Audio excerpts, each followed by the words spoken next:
Cara bersyukur terhadap harta supaya hartanya nambah.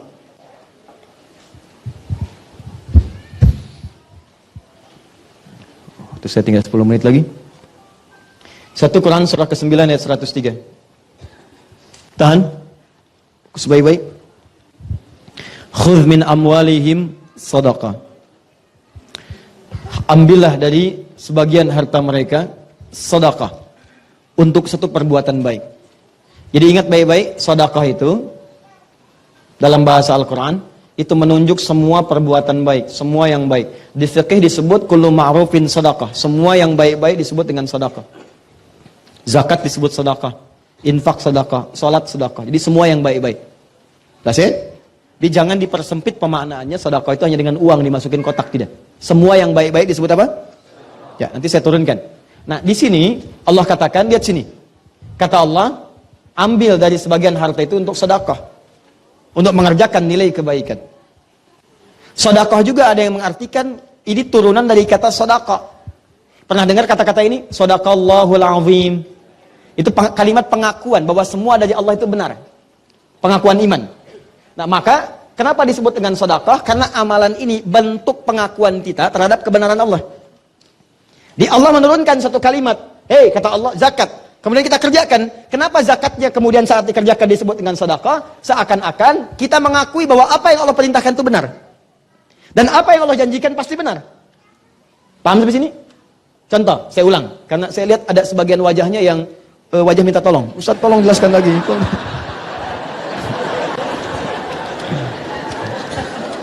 Sedekah. Lihat sini. Sedekah. Pertama dipahami semua perbuatan yang baik-baik. Jelas? Jelas. Di semua jenis kebaikan disebut apa? Nama umumnya.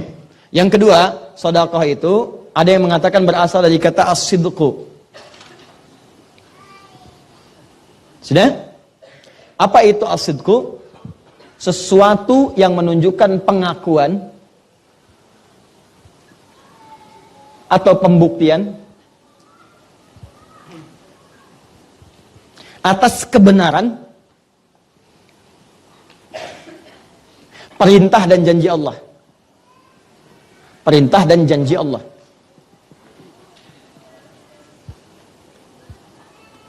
Sudah? Pengakuan atau pembuktian atas kebenaran perintah dan janji Allah Subhanahu wa taala. Aplikasinya begini, contoh. Di sini ayatnya tentang zakat terkait harta. Kata Allah, ambil dari sebagian hartamu kalau sudah mencukupi syarat dan ketentuannya untuk zakat. Kenapa zakat disebut sedekah? Karena saat zakat ini ditunaikan, pertama dia mengandung unsur kebaikan. Bukankah saat berzakat ada nilai kebaikan di situ? Ya, orang bisa dibantu, kita dapat pahala, baik kan?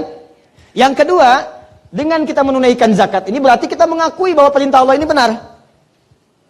Benar, kita membenarkan perintah Allah. Kita tidak melanggarnya. Jadi begitu Allah katakan, kamu zakat. Kalau anda ingin disebut sebagai hamba yang membenarkan perintah Allah, mengakui ketentuan Allah itu benar, maka buktikan. Buktinya saya keluarkan. Begitu anda keluarkan, kenapa disebut dengan sedekah? Saya sedang membenarkan perintah Allah Subhanahu wa taala. Seakan-akan katakan, ya Allah, benar apa yang kamu sampaikan. Kalaupun saya belum paham hikmahnya, saya tetap kerjakan untuk membuktikan bahwa semua yang berasal darimu semua benar. Jelas? Yang kedua, dengan kita mengamalkan ini, kita membenarkan janji Allah. Nah, pertanyaannya, apa yang Allah janjikan lewat amalan-amalan tadi? Ternyata, orang yang berzakat itu, dijanjikan oleh Allah Subhanahu wa ta'ala, hartanya bukan berkurang, tapi bertambah. Makanya kenapa zakat di Quran disebut sedekah? Anda diminta yakin. Ya, untuk membenarkan janji Allah. Allah berjanji, kalau kamu keluarkan, saya tambah, bukan saya kurangi. Makanya ketika anda keluarkan, kenapa disebut sedekah? Khudh min amwalihim sedekah. Nah, Allah ingin meminta anda, sepanjang kemudian kekuatan diri anda, yakinkan pada diri anda, bahwa saat mengeluarkan zakat itu, anda sedang menambah harta, bukan menguranginya. Dan benarkanlah janji Allah, karena Allah kalau sudah berjanji tidak akan pernah mengingkari. Ya, Quran surah 3 ayat 9. Innallaha la yukhliful mi'ad. Pertanyaannya, Ustadz, tahu dari mana kalau berzakat itu hartanya bertambah bukan berkurang?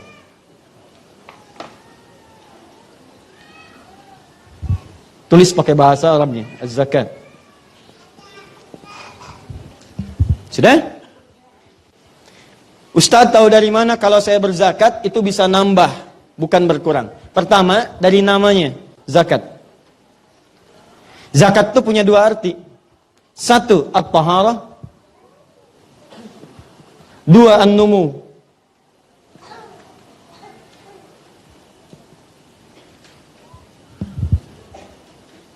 Sudah? At-taharah artinya sesuatu yang suci dari dalam dan bersih di luar. Jadi ada yang bersih luarnya saja, cuma dalamnya kotor, nggak suci. Misal, maaf ya, maaf sekali, maaf. Kita berikan contoh hewan. Hewan yang haram itu apa contohnya? Kalau hewan yang antum sebutkan tadi, misal dia dibersihkan tuh, ya, dibersihkan, dicuci, dimandiin, disisirin, kan? Misal, ya, maaf, bersih nggak? Bersih, suci nggak? Tidak. Maka bahasa Arabnya al-khinziru nadhifun walakinnahu ghairu tahir. Ya, khinzir, babi itu nadhifun, bersih luarnya, cuma tetap haram, nggak suci. Sama dengan manusia misalnya, pakai dasi, pakai jas, bersih, rapi. Cuman maaf, hatinya kotor, pencuri.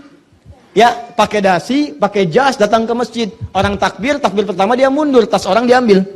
Ya, jadi penampilan itu hanya untuk menyesuaikan dengan tas isi laptop yang diambil. Paham? Baik, sama, datang ke kantor untuk korupsi, datang ke kantor untuk menipu, pakaiannya bagus. Nah, itu disebut dengan orang yang bersih tapi tidak suci. Bersih bahasa Arabnya nadhifun. Tapi kalau sudah suci dalamnya, bersih luarnya, disebut dengan tahirun. Sifatnya disebut dengan taharah. Kata Allah, kenapa zakat disebut dengan zakat? Wa aqimus shalah wa atuz zakat. Zakat. Kenapa disebut zakat? Karena fungsi zakat yang pertama membersihkan kotoran di hati kita sehingga tidak terlampau loba dengan urusan harta. Gak diperbudak harta. Jadi kalau Anda tidak ingin diperbudak oleh harta, capek mikirin harta benda. Ngitung lagi. Padahal yang ada pun belum dipakai. Ya, kata Nabi, orang yang bisa makan di hari itu udah orang kaya. Kalau punya jatah buat besok udah kaya banget. Ini Anda ini harta itu cukup untuk 2 tahun ke depan, masih dihitung juga. Padahal hidup aja belum nyampe setahun. Kebayang nggak? Jadi ada orang yang diperbudak dengan harta, ngitung. Dan yang paling bahaya adalah ketika dia sudah pelit dengan dirinya sendiri. Hartanya banyak, tapi nggak kepakai dengan diri sendiri. Sakitnya sudah parah, sudahlah obat generik aja. Wah, berobat nggak mau, itu nggak mau, tersiksa dirinya. Yang ngeliatin datang ke kebun cabai, cuman metik, hartanya ribuan triliun. Ya, meninggal di kebun. Paham? Dan banyak orang yang tidak menikmati itu. Ada orang diperbudak harta tapi tidak ada keberkahan di dalamnya. Silahkan, tiba-tiba setelah banyakin 1.900 triliun, tiba-tiba keluarganya pecah, dengan istri berpisah dan sebagainya. 25 tahun sudah menikah, ya kan? Dan seterusnya, dan tidak sedap, hidupnya nggak tenang, dibincangkan orang, masuk di media, masuk ini, masuk itu. Apa harapannya? Tidak ada. Nih, orang-orang yang berzakat itu oleh Allah dijaga dari sikap yang berlebihan terhadap harta. Diseakan-akan harta itu hanya dibuat oleh Allah mencukupi semua kebutuhannya. Jadi pas. Dan orangnya juga tenang, bukan kurang. Jadi dibuat pas. Pas dia pengen ada, pas butuh ini ada, pas mau berangkat kendaraan ada, pas mau makan makanan ada. Cuma tenang, pas mau dibagi pun tenang, keluar. Jadi dia merasa harta ini bukan sesuatu yang penting dalam hidup. Dalam arti harus tergantung kepada harta, tidak. Tapi dibuat harta mengikuti irama hidupnya. Jelas? Nah, yang paling dahsyat adalah, lihat baik-baik investasinya. Kata Allah, zakat ini saat dikeluarkan bukan sekedar membuat kita loba, menghindari sifat loba terhadap harta dan menepis racun ketergantungan kepada harta. Tapi yang kedua, ini yang paling dahsyat. Ternyata itu mengembangkan harta dengan bahasa yang indah. An-numu. Numu itu jumlahnya banyak tapi manfaatnya seimbang. Kan ada yang jumlahnya banyak tapi manfaatnya nggak ada. Nambah tapi nggak kepake. Ini tidak. Begitu nambah, kepake. Nambah, ada manfaat. Kalau bukan untuk dia, untuk anaknya. Kalau bukan untuk anaknya, untuk cucunya. Kalau bukan untuk cucunya, saudaranya. Kalau bukan untuk saudaranya, tetangganya. Jadi ketika Allah tambahkan, selalu ada manfaat di dalamnya. Pernah dengar kita kisah Utsman bin Affan radhiyallahu taala anhu? Coba antum cek. Beliau itu hampir setiap hari asetnya nambah.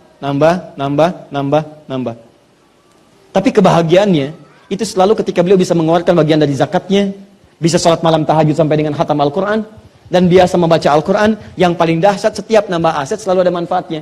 Asetnya nambah, orang Yahudi menguasai sumur. Kata Utsman, saya beli aja. Begitu dibeli, bukan cuma jadi aset, tapi jadi manfaat. Semua yang haus tinggal ngambil, nggak usah bayar lagi.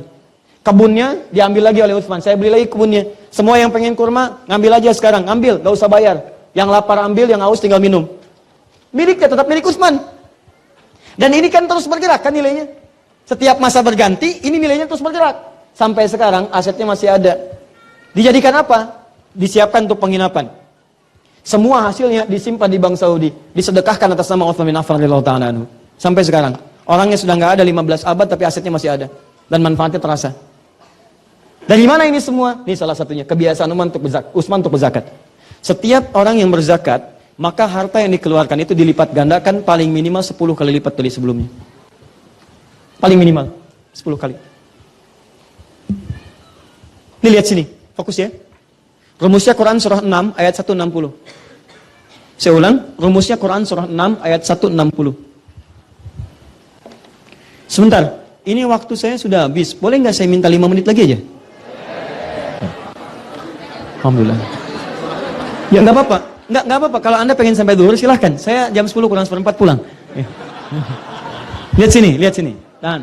Kecuali kalau ada perubahan. Fokus.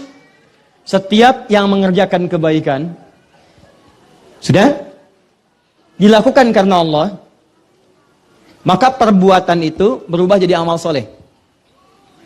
Ya, semua perbuatan namanya amal. Dikerjakan karena Allah, karena dorongan iman kita disebut dengan amal soleh. Paham? Misal, saya mau minum nih.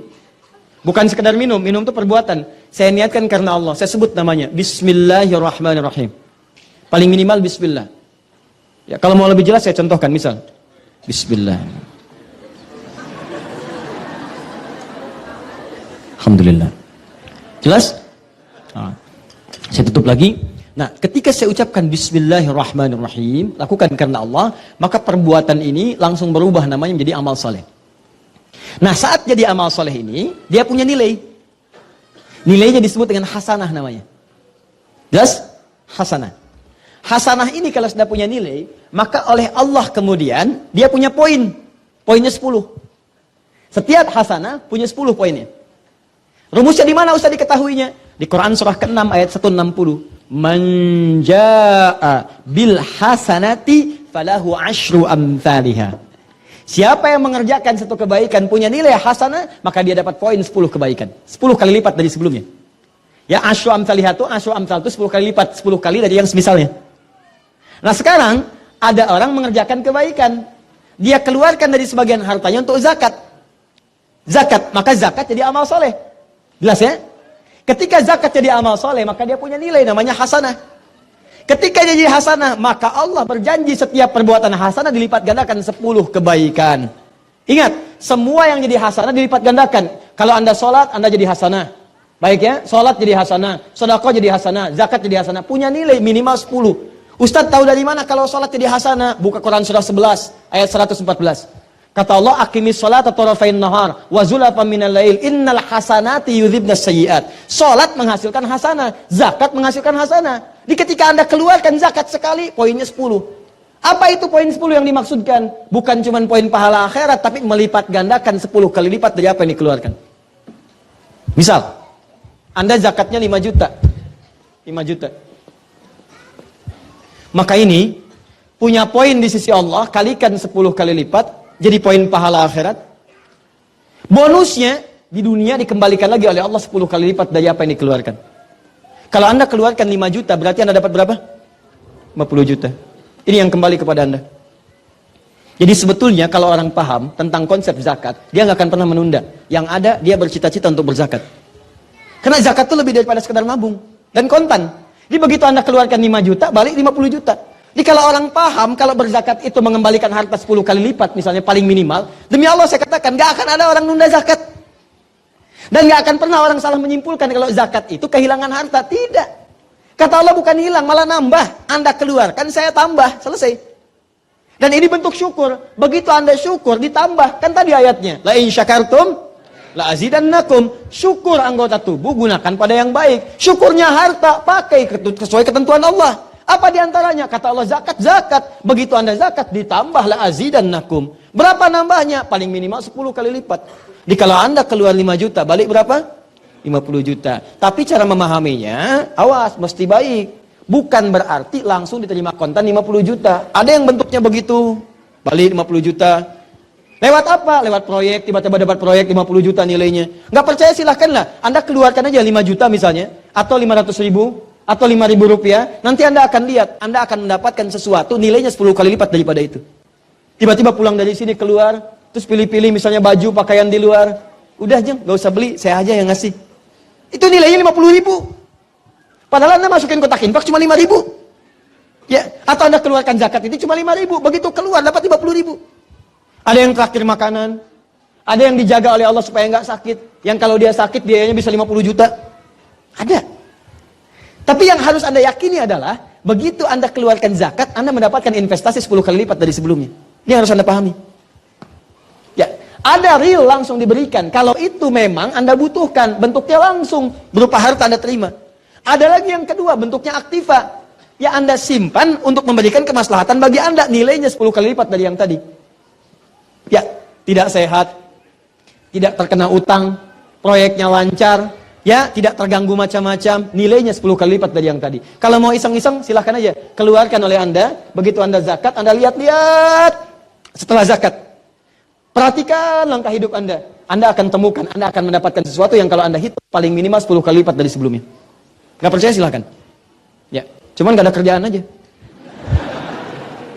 Gak ada kerjaan, capek, dan pasti terbukti. Sudah? Nah, jadi saya mau pesankan, kalau sudah masuk kepada nisabnya, sudah masuk haulnya, jangan ditunda. Kalau bisa, sebelum ada itu udah dihitung, kapan saya zakat nih. Itu udah investasi itu. Ya, dan yang belum nyampe, jangan cara berpikirnya dirubah. Terus saya kadang-kadang suka nggak paham saya tuh. Jadi gini, orang menganggapnya zakat itu untuk orang yang kaya. Dan untuk orang yang sudah nyampe nisab. Orang yang nyampe nisab, keluar zakat. Orang nyampe haul, keluar zakat. Hei, ajakan Quran itu bukan begitu. Ajakan Quran itu mengajak kita semua untuk bisa zakat. Di zakat itu jadikan bagian dari visi kehidupan kita. Saya selama hidup pasti bisa zakat. Walaupun cuma nilainya 1.000, 2.000. Mesti bisa. Gitu caranya. Jadi bukan Anda pahami, oh berarti yang sudah nisab saja yang zakat. Tidak. Cara berpikirnya adalah, kalau Allah katakan zakat, wa'atu zakat, saya mesti zakat. Selama hidup saya mesti zakat. Maka Anda mulai berdoa kepada Allah, ya Allah, saya mohon ya Rabb, saya selama ini sudah sholat, saya selama ini sudah puasa, cuman jangan sampai Engkau wafatkan saya Allah sesuai ajalnya, saya belum sempat zakat, bimbing saya untuk bisa zakat ya Allah, bimbing saya. Walaupun cuma 25 juta ya Allah zakatnya selama hidup. Masya Allah. Zakat 25 juta, 2,5%. Berarti mintanya berapa? 1 miliar. Paham ya?